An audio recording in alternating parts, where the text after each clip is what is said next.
And let's talk about freedom. Here in Minnesota, that freedom means several things. It means freedom from hunger and poverty. It means the freedom to worship or not. It means the freedom to be who you are any way you choose. And that is a birthright, not dependent on how much money you make, where your family came from, or the current issue of the day. That's what freedom looks like. We also gather at a moment of great uncertainty for our nation.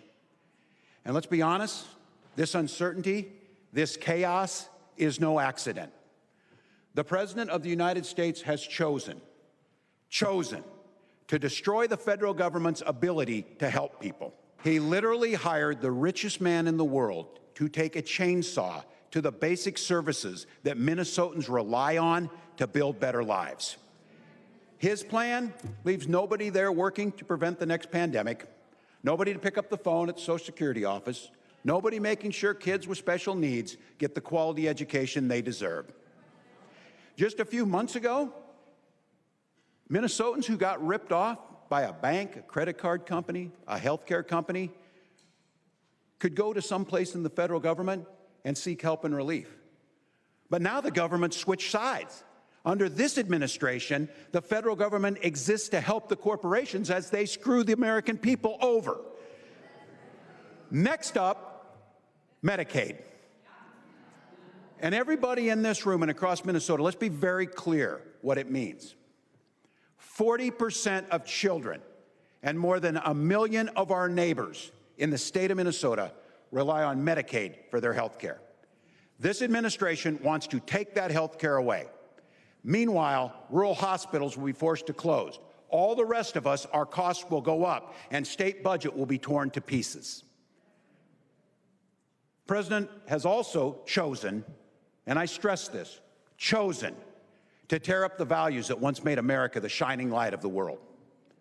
Now, in this land of the free and home of the brave, we have university students being swept up, shoved into unmarked vans, and fathers being tossed into Salvadorian gulags without a hint of due process. So I want to be real clear about this. If you say you love freedom, but you don't believe freedom is for everybody, then the thing you love isn't freedom, it's privilege.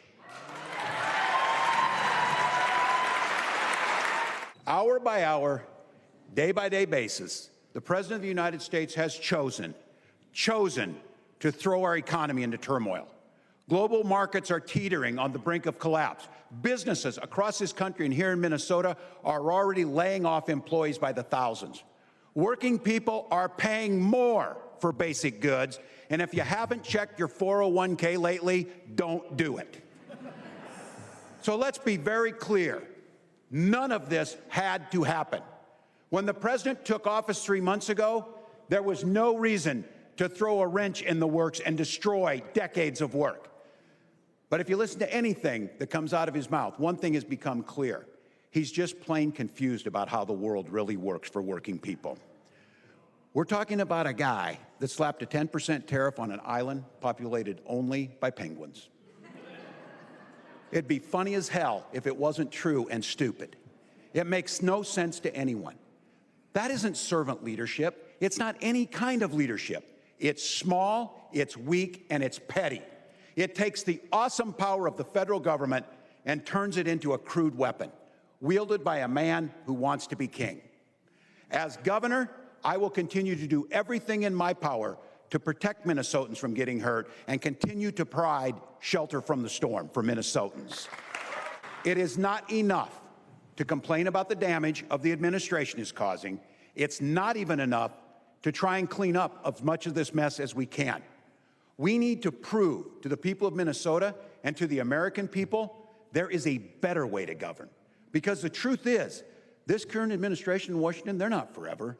These small petty men will disappear into the dustbin of history, and when they do, there will be an opportunity and an obligation to actually rebuild government so that it works for working people.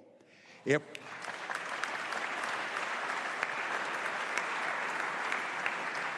we're all going to seize the opportunity, we have to be ready to show that we can be trusted with that obligation. If we want to earn back the trust of the American people in government, we have to be honest about the fact government hasn't always deserved that trust in the first place. And if we want the chance to govern righteously, if we want the chance to govern ambitiously, then we have to do a better job of proving that we can govern responsibly. This budget was not written to please everyone. It was written to bring everyone to the table. And when we get there, we're going to have disagreements, no doubt. My progressive friends might have wished we were cutting a little less. My conservative friends might wish we were cutting a little bit more. My wife wishes that I would take the pay raise that was offered, but I turn it down. But this is how government's supposed to work. It's not supposed to be one old man sitting in the Oval Office sending out middle-of-the-night tweets that shot markets into freefall. It's not supposed to be a bunch of 20-somethings unelected showing up at federal agencies and firing everyone.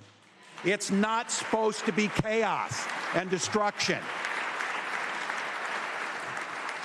It's supposed to be good people elected by their neighbors with differing opinions coming together to negotiate in good faith.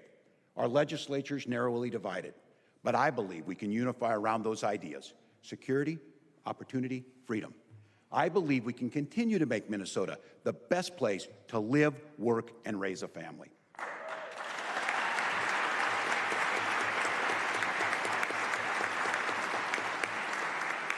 And I think we got a chance. I think we got a chance, and I believe we can show people, folks across the nation who are watching, that we can still work together to improve lives.